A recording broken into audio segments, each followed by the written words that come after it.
Bonsoir Linda, vous avez un livre beaucoup plus gros que le mien et que les énigmes. Le mien est plus gros que le vôtre, vous avez vu comme il est beau. Cet ouvrage est historique, mesdames, messieurs. Il constitue le point final du nouveau dictionnaire de l'Académie française.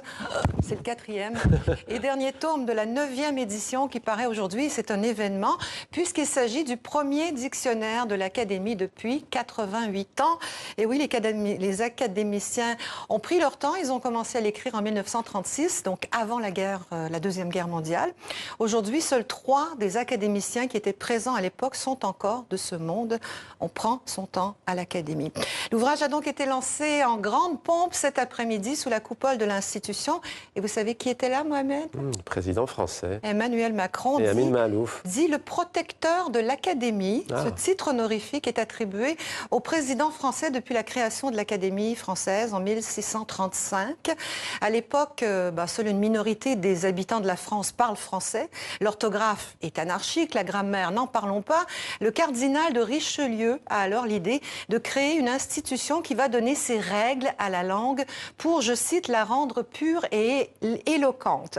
Alors c'est encore aujourd'hui la mission de l'Académie, ce qui fait dire à ses détracteurs qu'elle est la police de la langue française. Et effectivement, Mohamed, quand on regarde ce dictionnaire, on ne trouve rien de révolutionnaire, pas de wesh, pas de chamé, pas d'ambianceur, ni même de coronavirus. On ne cède pas aux sirènes de la mode, claironne l'Académie.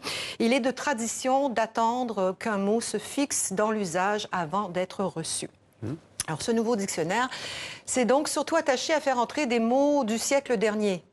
Télétravail, paralympique, transhumanisme, visioconférence pour les adolescents.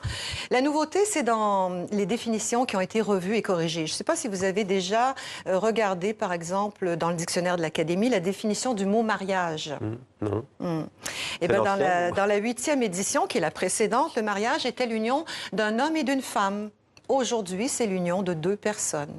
Ce nouveau dictionnaire compte 52 000 entrées, 250 000 au total si on tient compte des 8 éditions précédentes qui sont toutes disponibles sur le portail numérique.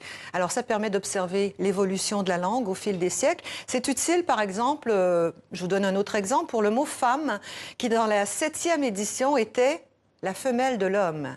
Et oui, ça fait mal. Alors, ce dictionnaire est en accès libre et gratuit sur Internet, donc on n'a pas besoin d'acheter nécessairement ce gros livre.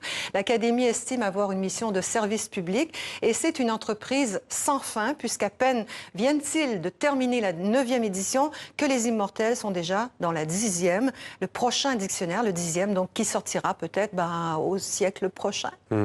De R à Z, juste pour ce gros livre. Là, c'est que R à Z. R à Z. Et il y en a 4 en tout. Il y en a 4 en tout. Juste R à Z.